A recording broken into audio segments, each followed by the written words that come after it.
دین اسلام نے عورتوں کو حقوق کے معاملے میں بہت نوازا ہے۔ مرد کو عورت سے برتر بنایا گیا، جبکہ عورت پھر بھی زیادہ معتبر ہے۔ کیا عورت کے قدموں کے نیچے جنت کا ہونا اس بات کا ثبوت نہیں؟ جب پیارے نبی کریم صلی اللہ علیہ وآلہ وسلم صحابہ کرام میں آ کر بیٹھتے اور صحابہ کرام ان کے احترام میں اپنی نشستوں سے اٹھ کھڑے ہوتے تو نبی پاک ان کی اس عادت کو ناپسند فرماتے تھے۔ ہمارے پیارے نبی کریم صلی اللہ علیہ وآلہ وسلم حضرت فاطمہ رضی اللہ تعالی عنہ کے لیے اپنی جگہ سے اٹھ کر انہیں تکریم دیتے اور ان کے لیے محبت کا اظہار فرماتے۔ کیا نبی پاک صلی اللہ علیہ وآلہ وسلم کے اس اقدام سے بھی عورت کی وہ عظمت ثابت نہیں ہوتی جو اللہ اور رسول صلی اللہ علیہ وآلہ وسلم نے اسے دی؟ کیا عورت کی حیثیت کو ثابت کرنے کے لیے اس سے بڑی کسی مثال کی ضرورت ہے؟ آدمی پر عورت سے زیادہ ذمہ داریوں کا بوجھ ہے۔ کیا آپ نے کبھی عورت کو ایسی باتوں کے لیے پریشان دیکھا کہ اسے باپ، بھائی، شوہر یا بیٹے کو اپنی جائیداد میں سے حصہ دینا ہے، جبکہ آدمی ایسی باتوں کے لیے پریشان ہوتے دکھائی دیتے ہیں؟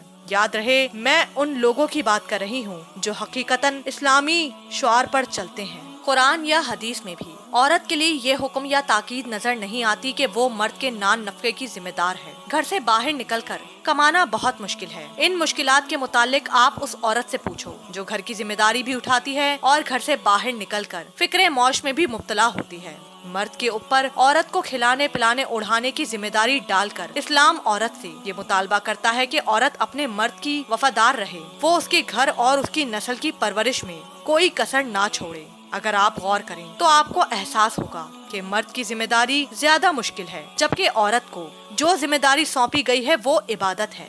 اسی لیے اس حدیث میں نبی پاک صلی اللہ علیہ وآلہ وسلم نے عورت کو اپنے گھر اور گھر والوں سے وفادار رہنے کی تلقین کی، اور اگر عورت اپنی راہ سے بھٹک جائے تو اسے راہ راست پر لانے کے لیے مرد اس پر ہاتھ اٹھا سکتا ہے۔ مرد کو عورت پر برتری حاصل ہے اور ان پر نان نفقے کی ذمہ داری ہے۔ اسلام ہمیں بتاتا ہے کہ عورت کا بہت رتبہ ہے۔ جیسے مرد کی رسپیکٹ لازم ہے، ویسے ہی عورت کی رسپیکٹ کرنا مرد پر لازم ہے۔ معاشرہ اسی طرح متوازن ہوتا ہے، مگر اسلام یہ بھی کہتا ہے کہ عورت کی ذمہ داریاں مرد کی ذمہ داریوں سے مختلف ہیں۔ ساری دنیا میں یہی ہوتا ہے، جو زیادہ ذمہ داری نبھاتا ہے اس کو زیادہ ریگارڈ ملتا ہے۔ مرد کی ذمہ داریاں عورت سے تھوڑی سی زیادہ ہیں، اسی لیے مرد کو عورت سے برتر کیا گیا ہے اور وہ زیادہ ذمہ داریاں نبھاتا ہے۔ اسی لیے کہا گیا ہے کہ مرد عورتوں پر قوام ہے، مگر یہ برتری فخر کے زمرے میں نہیں آتی۔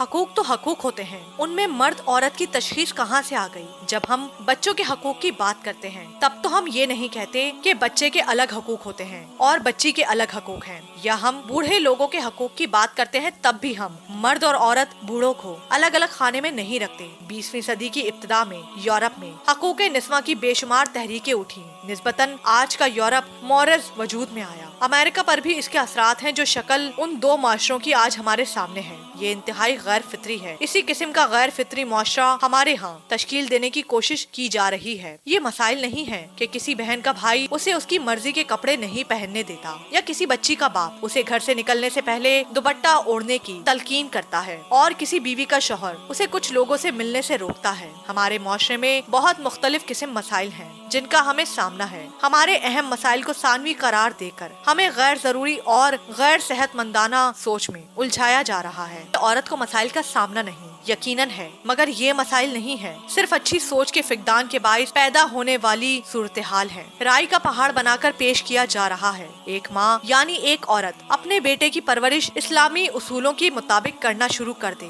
تو ایسی صورتحال سے بچا جا سکتا ہے، مگر آج کی عورت کم فہمی اور کم عقلی کی بنا پر ایسے مشاغل میں خود کو الجھانا زیادہ پسند کرتی ہے جو آؤٹ ڈور ہوتی ہے، جبکہ بچے کی پرورش جیسی مقدس ذمہ داری انڈور ہے۔ معاشرہ خراب ہوگا تو اس کا الزام معاشرے کے افراد کی تربیت کرنے والی ہستیوں پر ہی ہوگا۔ آپ ایک گھر کی مثال لے لیجئے، باپ کما کر نہیں لائے گا تو گھر میں معاشی مسائل جنم لیں گے، جبکہ اگر عورت اپنی ذمہ داریاں نبھانے سے انکار کر دے تو ذہنی، جسمانی، نفسیاتی، روحانی مسائل جنم لیں گے۔ کیا چیز زیادہ نقصان کا باعث بنے گی؟ یہ بتانے کی ضرورت تو نہیں۔ یہ کیسے ممکن ہے کہ مرد کو اللہ نے بہتر بنا دیا تو آپ اسے کمتر قرار دیں، مسئلہ یہ ہے کہ اس فضول بحث سے نکل کر کام کیا جائے، فرائض کو پہچان لیا جائے تو حقوق کے لیے کبھی جنگ نہیں لڑنا پڑتی۔ روٹی، تعلیم، روزگار، رہائش، اس قسم کے مسائل کے حل تلاش کرنے کے لیے بحث کی جائے تو کوئی فائدہ بھی ہو۔ افریقہ کے ممالک میں، مڈل ایسٹ میں، آسٹریلیا میں، USA اور UK میں ایسی باتیں زیر بحث نہیں ہوتی، کیونکہ وہ لوگ پراپر مسائل کو ٹارگٹ بناتے ہیں،